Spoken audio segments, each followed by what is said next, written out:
let's get to this story. Doctor in Distress. Doctor Who, the BBC, the saga of the worst charity single of all time. That is true. So what really got my attention was this was written by Gareth Roberts, and he said he had like a really cool thing coming up in a piece on the National Press. How brilliant. Now, if you don't know Doctor in Distress, well, I guess we're going to go over it all in the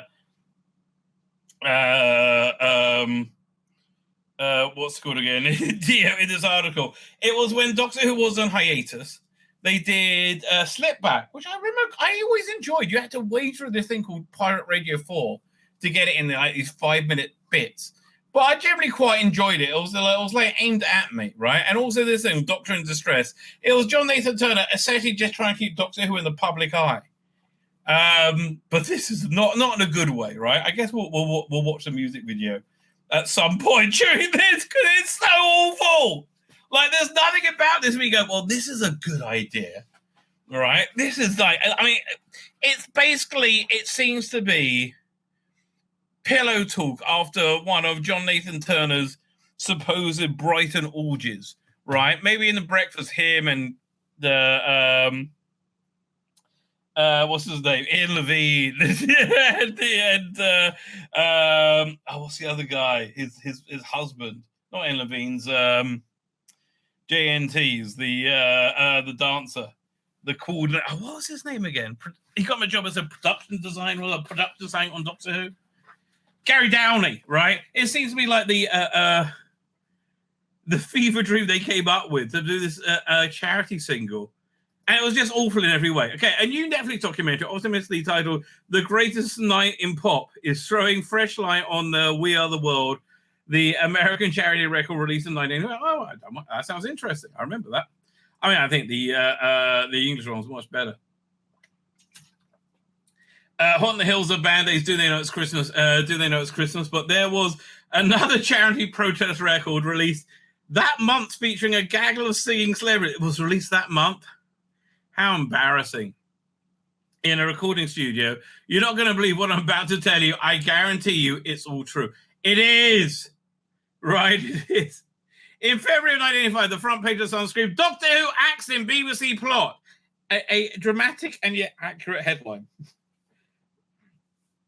The decision to exterminate Doctor Who had been taken by Michael Gray, controller of the BBC, controller of BBC One, and Jonathan Powell, head of BBC Drama. The dislike for the show united these two execs with extremely disparate CVs. Gray, the showman, and Powell, the high-minded former producer of high-end fare such as Tinker Tailor Soldier Spy and the Barchester Chronicles. Well, you had to remember, Doctor Who at that time was awful, right? And I loved it, but it was awful. It went from being really good, right? They were really happy with it. Like, firstly, John Nathan Turner came in, what year was it? 1980, was it? Or 81? Let me think. With the last year of Tom Baker, and then he did that was season 19, and then that was season 18, I should say, and then season 19 was Peter Davison's first season. I think that, and they moved it around the schedule, and it worked out very well. And then you had season 20, and you had and they were so happy they did the 5 Doctors. And had Longley, and it was a huge success. And basically, season 21 was a victory lap. They all should have left then. They all should have left then with Peter Davison and brought in a whole new team. But I don't think the BBC wanted it. But at that point, they were doing well. Then he hired Colin Baker, which wasn't really the death knell, but I think it was the costume, right? It was... Eric Saywood hated the idea, couldn't stand it, couldn't get behind it, and resultingly, the next 2 seasons were very low quality, and Michael Gray was right to criticize it, even though I love him. Right? Michael Gray said it. The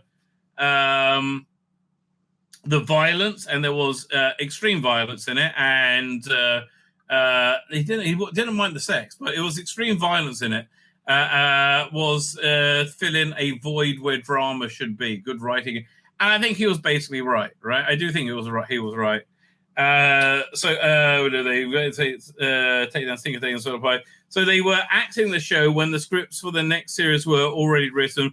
plans lay directors hide, and thus writing off thousands of license fee money in an unprecedented move. They really hated it. They were embarrassed of it. And again, reasonably rightly so, right? I can't say they're wrong for that, even though I loved it. The Essential Run of Doctor Who at the time, which was less antagonistic, execs might have spotted and rectified, was not its tiny budget. It had, after all, been very popular for many years, despite a wonky sets and wobbly monsters. The issue was with the scripts. After the perceived excesses of Tom Baker's role, John Nathan Turner turned the volume of the lead character right down with Peter Davison, and then right back up with his successor, Colin Baker. You know, you're absolutely right. Gareth Roberts, you're nailing it. Both these fine actors who were very badly served, but if you remove the lovable, cheeky nature of Doctor Who himself and make him the first bland, then boorish, you're left with a creaky, crass, very cheap-looking children's sci-fi show. Man! Yes, you are absolutely right, Gareth Roberts. Right, and again, we all loved it, right? Here we must stop to dwell on John Nathan Turner, known to all the BBC as JNT. Michael Gray hilariously thought his name was JNT.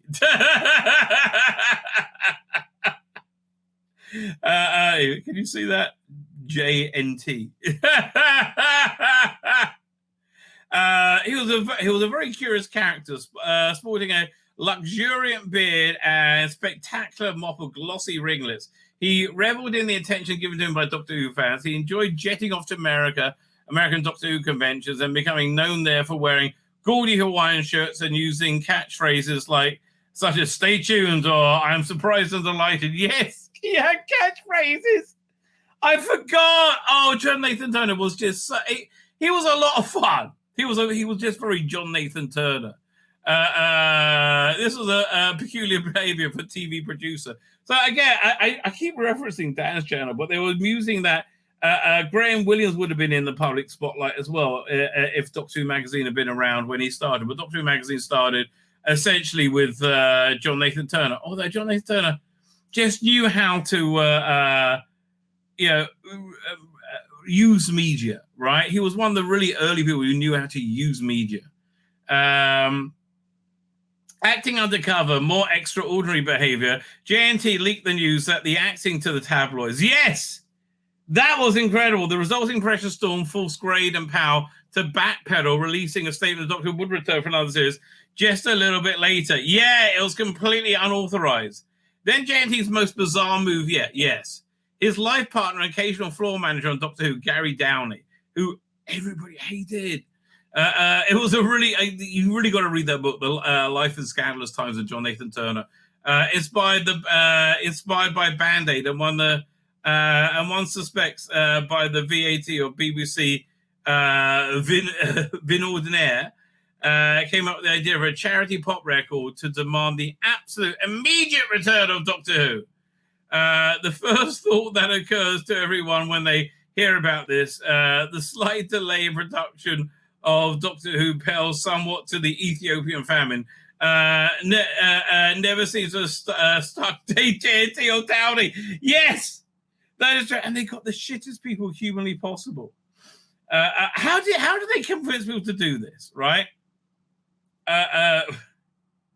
they have the link to the video? This is it. Does it link to it? I gotta find it, right? Fine, we'll get to it in a second. Enter another pyrotechnic character. This is the DJ and record producer Ian Levine. I will talk about him afterwards. Further Doctor Who apostle, and then a friend of JNT and Downey. He allegedly had these big orgies in Brighton. I don't know if he did or he didn't, but if he did, I wouldn't be offended or surprised, right? I really don't, and God bless him. What adults do in private is fine by me, darling, right? Absolutely. He was there still as a very hot-blooded chap, permanently on edge, from fear of the thing he from the fear that the thing he loves, Doctor Who, being taken away. And Truls, at the time, Levine was a big name on the dance music scene, writing, producing, and remixing international hits such as Evelyn Thomas's High Energy and a glut of similarly bombastic electronic songs.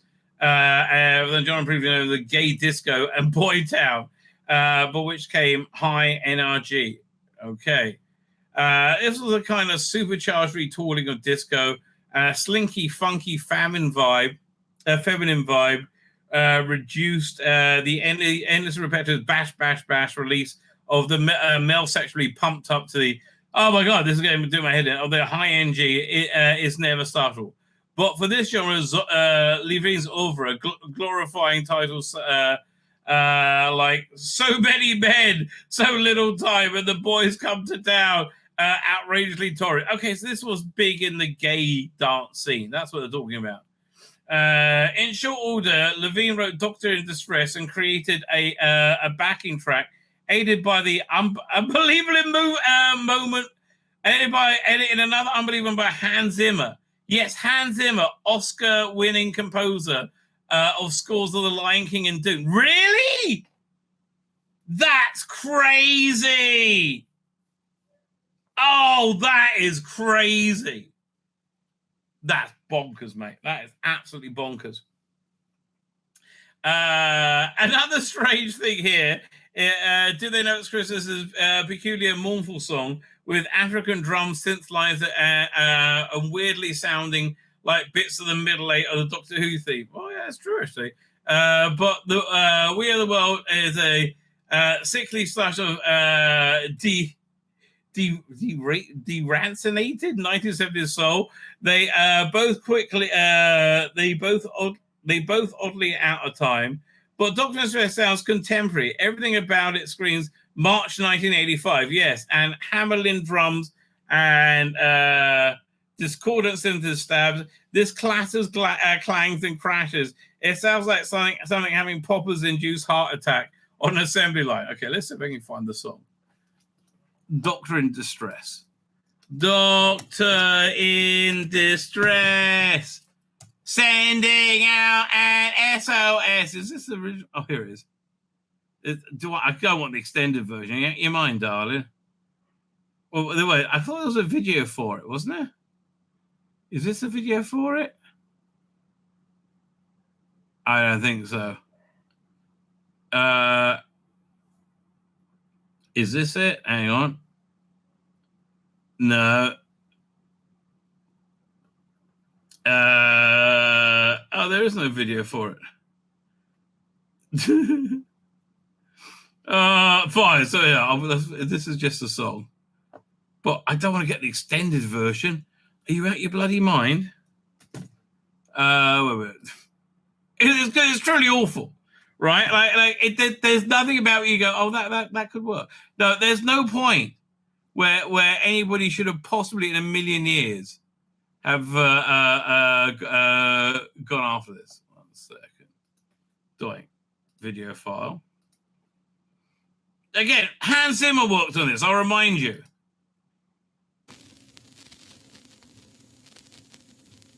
I was going to cancel relief. Really? I don't trust a word of it. Save the Doctor! Bring him back now! I guess it's just about to start.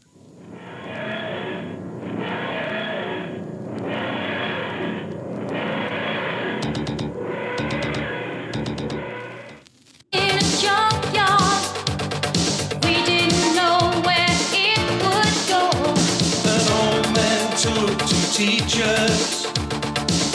Right, look, Nicola Bryant's even got a face cut out by the microphone over here.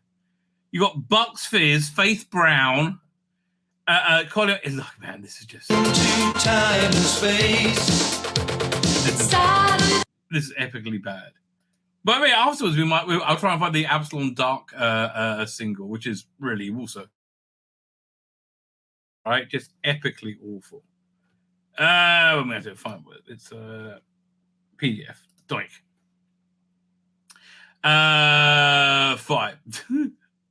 Now it's time for celebrities to add their magic. Come together under the banner of Who Cares? You can leave your own joke there. Initial media reports suggested Elton John and members of Frankie Goes to Hollywood, then unimaginably hot, were lined up. But instead, Who Cares were a ragtag collection of yeah, this was like I'm a celebrity, right? 30 years before it came out, including Tabby Sunset, third lead in the 1970s sitcom Man About the House. Bloody hell. David Van Day from Dollar, I don't know, Bobby from Bucks Fizz, and the Dion of the gay nightclubs, Hazel Dean, Rick Buckler, former drummer of the Jam, Justin Hayward of the Moody Blues, on his way to do the Star Cop soundtrack. Sounds ashamed as well he might. There's a moment when you think Dolly Parton has a solo line, but this is, in fact, impressionist Faith Brown. Just weird. Everything about this is weird. And now come the lyrics. After a mass chorus of 18 months is too long to wait. Bring back the doctor. Don't what like that's just like no. We normally wait a year, not 18 months. We get a part of the history of Doctor Who delivered each line by the celebs and by Colin Baker and his co-star Nicola Bryant.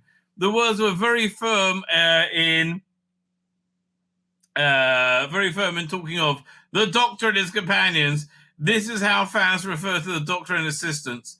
If you're ever corrected by that by someone, it's cue to run like hell. Yes, I agree with you. We learned that Doctor Who is a legend, but and that no other place could replace.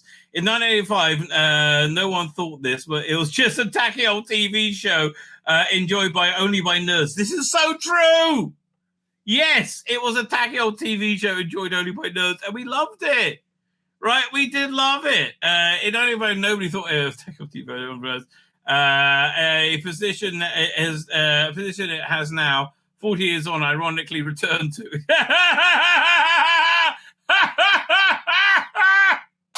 That is so funny. Let me read that again. In 1985, nobody thought this. It was just a tacky old TV show enjoyed only by nerds. The position it's now, 40 years on, ironically returned to. Only the nerds are a lot weirder. We hear that heroes of the show, when faced with danger, didn't run, didn't hide. They always did. Another highlight is in each line. Each screaming girl just hoped that the Yeti would shoot her. Recognizable words in themselves, but never arranged in that order before or since.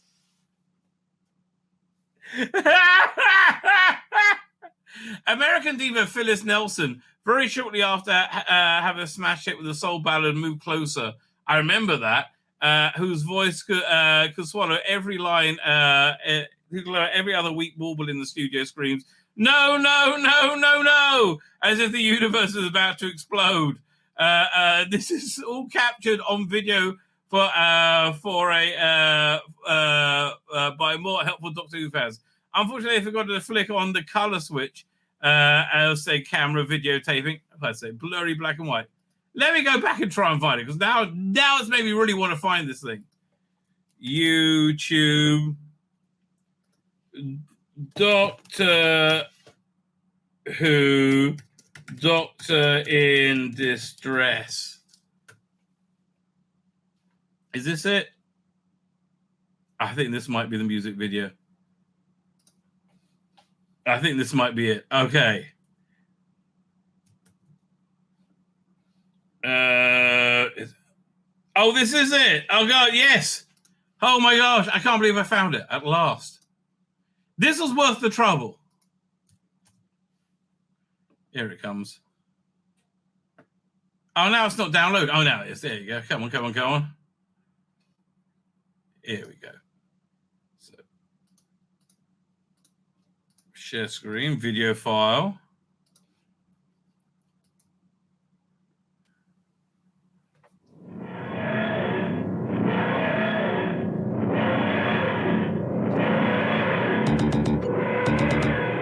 It wasn't even a Doctor Who still. It was just him in his shirt.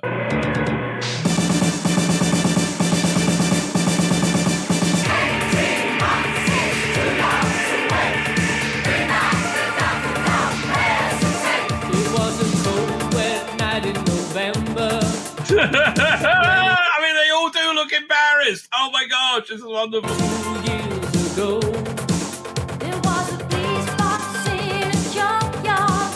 I have no idea who that is. We didn't know where it would go. an old man took to Is that's Justin Hayward? in I want to die. space. It started all the legend that no other could replay. Is she trying to hide behind the mic? That makes a lot of sense. Doctor in distress. Let's all answer his SOS. Doctor Was this a hit in gay clubs? in distress. Bring him back now. We Oh, now that these effects are better than Sharda. Okay, so won't take less. well, maybe, wait a minute. Was that? Wait a minute. Was that an unused effect from Sharda? I think that was. I think that was. Who's that doctor over there? Well, she's very concerned. There were evil metal creatures who tried to exterminate. This is really probably the low point of his career. Inside each of the casings, boys are bubbling up her pain. We met cybernetic humans. Okay, fine. So we get an idea. It's very bad. It's very, very bad. Random black lady. As remembered by tinted and shrinking the footage in a tiny square, then superimposed something about a space stock HP animation and very strong variety. It looks awful. I'm sure that is a effect from Sharda, right? I am sure they had an effect from Sharda there. That really looks like it.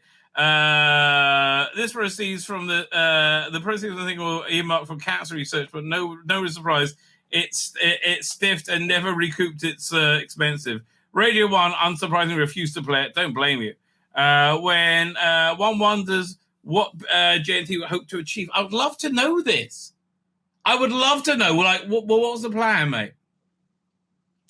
And the record will be a smash hit, and Shane Grade and Powell into rushing Doctor Who back in production. They've already been bounced into reprieving it. JNT styled himself as a grand master of publicity, but the reaction of most people to in the 1980s Doctor Who was, I had no idea it was still on. It's so true. It's so sadly. It's just the end of it. The only effects Doctor and Smith had were bad ones. Colin Baker later revealed that he had been coerced into appearing in it. Well, that's what John Nathan Turner did, right? He did coerce people to it. I'm trying to find the Absalom Dark one. Absalom Dak, Slaves of Cain. I think that was better, actually, wasn't it? If I can find... Oh, this it? Yeah, we'll get that for you in a minute. Yeah, there it is. It was a free... Oh, by Dominic Glynn and Mark Ayres. I forgot about that. Oh, this is actually a good little record of it, because it shows you how you got it. One sec, so we'll get that. Doink, download. Fine, while that's doing, let's finish reading this. Where is it? With it, the only effect, JNT kept his job with Powell later admitting, what else was I going to do? Fucking John Nathan Turner. After filming the 1960s, Baker was fired. Ian Levine fell out with JNT shortly afterwards, and went on, like, his life fell apart, and went on to huge success with Pet Shop Boys and Take That. I didn't know that. He is very embarrassed by this whole affair, and you'll think he was an unembarrassable man. We're going to talk about that in a second. But I remain strangely fond of Doctor in Distress. Me too! Shit Doctor Who that you adore, right? This trend is so bad.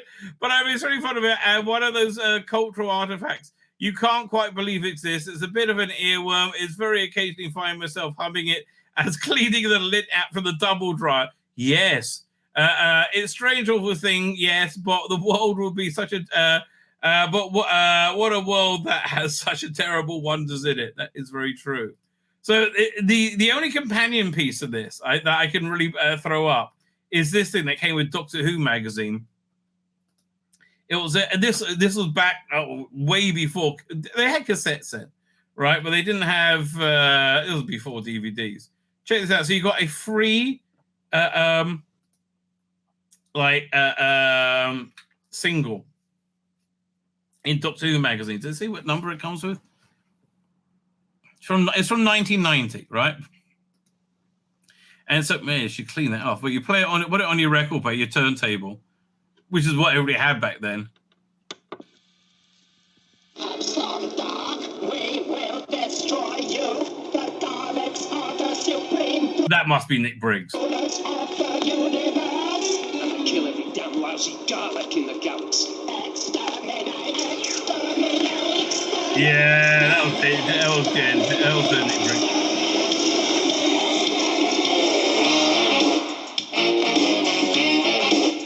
Oh, this is a better song. Some dark, we will destroy you. These 10 freaks are dumber than I thought. Exterminate. That's got to be Nick Briggs. Does it have his name on it? Let me see. Mark Ayres, Terran Todders Lane, Dominic Gillian, The Trial, Avon Lux, Laser Kane, Fuchs Lake version from Xenon Records. Well, they don't say. This has got to be Nick Briggs doing Dalek voices, right? Gotta be. It's way before Big Finish. That's so weird. That is so insanely weird, right? That is. Look, that deserved a strong perusal, right? That did deserve a strong perusal. It was too strange not to. My name's Tzvi Lebetkin, the Rabbi from another planet. Please like, share, and subscribe, and ring that little bell. Ring the little bell so you're notified when new videos drop.